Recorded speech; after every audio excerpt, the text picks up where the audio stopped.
नमस्कार, आप देख रहे हैं CNN न्यूज और मैं हूं आपके साथ भावना। चलिए रुक करते हैं खबरों की ओर। टीकमगढ़ में पंडित धीरेन्द्र कृष्ण शास्त्री अचानक जिला जेल पहुंचे, जहां उन्होंने कैदियों का हालचाल जाना और उन्हें सत्य की राह पर चलने की बात कही। उन्होंने कहा कि जेल में अपने समय का उपयोग भगवान की भक्ति में करें, ताकि समय भी कट जाएगा और भगवान से जुड़ने का एक माध्यम भी मिल जाएगा। टीकमगढ़ में बागेश्वर धाम के प्रमुख पंडित धीरेन्द्र कृष्ण शास्त्री की राम कथा का आयोजन किया जा रहा है।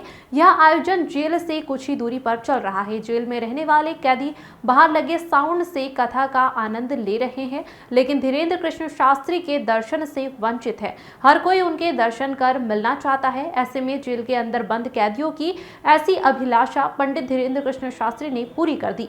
आज अचानक टीकमगढ़ जिला जेल में बंद कैदियों से मुलाकात करने पहुंचे और उनके हालचाल भी जाने। जेल प्रशासन ने उनका स्वागत किया और कैदियों से मुलाकात कराई। जेल में बंद कैदियों से यही बात कही कि अपने समय का सदुपयोग कर भगवान की भक्ति में लगा दें, जिससे समय भी कटेगा और भक्ति का आनंद भी मिलेगा।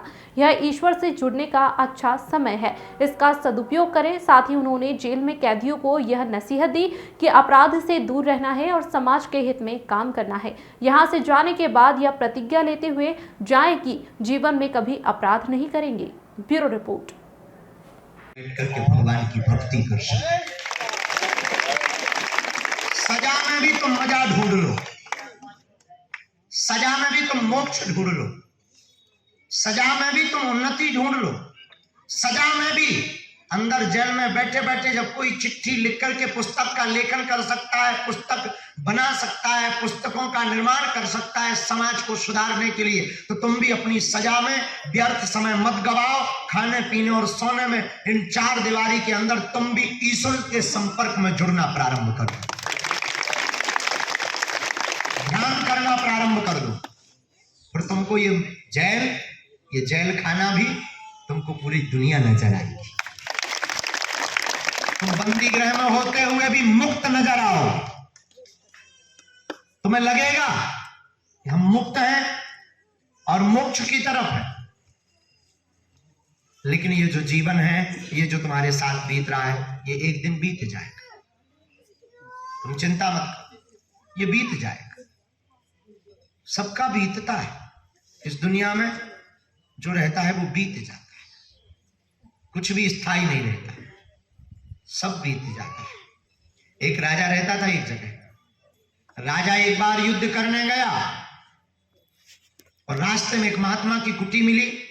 राजा ने महात्मा को प्रणाम किया। महात्मा ने कहा, मैं तुम्हें कुछ देना चाहता हूं। राजा ने कहा, आप कृपा करो। महात्मा ने एक पुड़िया दी, अंगूठी बना करके, और कहा, इस पुड़िया में कुछ लिखा है कागज में, हाँ, लेकिन याद रहे, इस अंगूठी को तब खोलना, इस ढक्कन को तब खोलना जब तुम्हें बहुत मुसीबत हो, जब तुम्हें बहुत प्रसन्नता हो। 2 बार खोलना।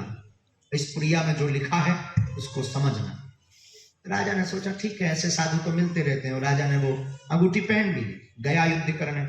युद्ध में वो राजा हारा गया और इसकी सेना मारी गई। राजा डर के मारे भागा। पीछे पीछे शत्रु सेना के घुड़सवार सैनिक पीछे पीछे भागे। राजा पहाड़ के ऊपर जाकर छिप गया, गुफा में। घोड़ों की टाप, घोड़ों की आवाज पीछे आ रही थी। राजा हाँप रहा था, बेचैन था, पसीना से लथपथ था। राजा को लग रहा था कोई मुझे पकड़ ना ले, अगर मैं पकड़ा गया तो मैं मारा जाऊंगा, मेरा सब बर्बाद हो गया है, मैं बर्बाद हो गया हूं, क्योंकि मेरी सेना मेरी मारी गई और मेरे राज्य पर किसी दूसरे का राज्य स्थापित हो गया है। राजा रो ही रहा था। पहले सोच रहा था मर जाऊं, पहले सोच रहा था भाग जाऊं, या क्या करूं। तब तक राजा को वो साधु की पर्ची याद आई। राजा ने उस फकीर की पर्ची को पढ़ा। उसमें लिखा था, जो है सो बीत जाएगा।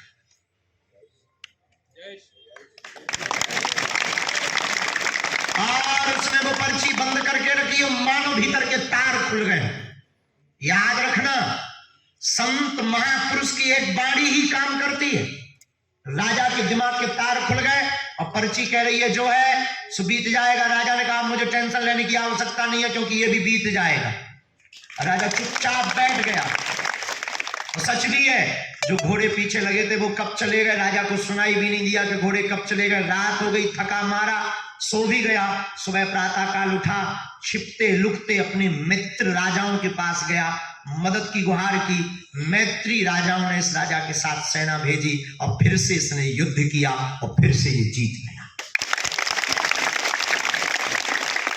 और जीत करके ये गांव अपने शहर में आया तो गांव के लोगों ने राजा का स्वागत ठीक वैसे किया जैसे होना चाहिए। ढोल नगाड़े बज रहे थे, फूल उड़ाए जा रहे थे, पुष्प उड़ाए जा रहे थे, दुंदुभियां बजाई जा रही थी, शहनाइयां बज रही थी, सब स्वागत कर रहे थे। और राजा भी बड़ा प्रसन्न कि देखो मैं वो राजा हूं जो हारने के बाद भी जीता हूं। लेकिन इस प्रशंसा में, अपमान में भरा राजा तब तक उसकी अंगुली पर फिर नजर जाती, अंगूठी को खोलता और चिट्ठी फिर पढ़ता और उसमें फिर वही लिखा था जो है सो बीत जाएगा। और राजा के भीतर का पंछी उड़ गया। जो राजा बड़ा जोर जोर से हाथ हिला रहा था, हाथ जोड़ रहा था, गौरवान्वित हो रहा था, आंखें डबडबा के कह रहा था मुझे देखो मैं हार करके जीत के आया। लेकिन वो भीतर का पंछी अभिमान का उड़ा और उसे लगा कि ये भी तो बीत जाएगा।